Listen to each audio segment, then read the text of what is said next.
Tak pane Messnere, jak to bylo s tím vaším solo výstupem?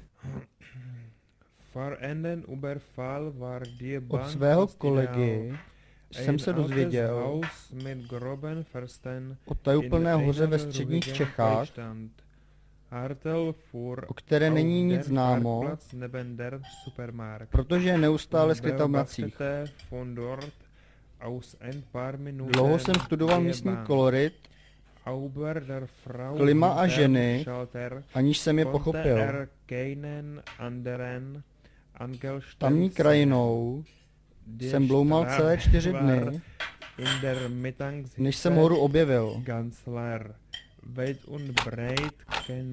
Máme být upřímní, občasný pohled na nervy drásající, rozeklaný černý masiv, rozrývající svým drsným vrcholem oblohu, mi naháněl hrůzu a děs. Přestož jsem vyrazil. Zanechal jsem za sebou poslední výspu civilizace a potom jsem jel již jen nuzné chatrče podhorských domorodců, abych v zápětí dorazil do poslední z nich. Mezi tamními domorodci jsem si vysloužil přezdívku Fole nechoď tam, což v překladu znamená neohrožený. Po prvním vertikálním kilometru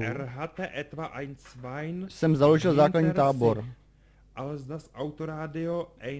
Brzy jsem se sžil s místní faunou i flórou, která jevila až nečekané známky inteligence. Strávili jsme spolu spousty rozvedných i něžných chvil při dovádění na sněhu. Až nastaly smutné chvíle loučení. A já vyrazil osamocen dál vstříc vichru, sněhu a mrazu. Záj jsem se ztratil v mracích a můj výstup se změnil v bílé peklo. Počasí sebou zmítalo z minuty na minutu a možná i víc, jelikož jsem si neviděl pod nohy, došlo na nejhorší. Zřítil jsem se do hlubin. Po půlhodinovém pádu jsem lehce otřesen vyrazil k vrcholu. Krajina se změnila k nepoznání a náročný terén mi nedával možnost jištění. Vytrval jsem a na sklonku dne byla severní stěna konečně pode mnou. Před západem slunce jsem se ubytoval v malém skalním výklenku. Za úsvitu tamních červánků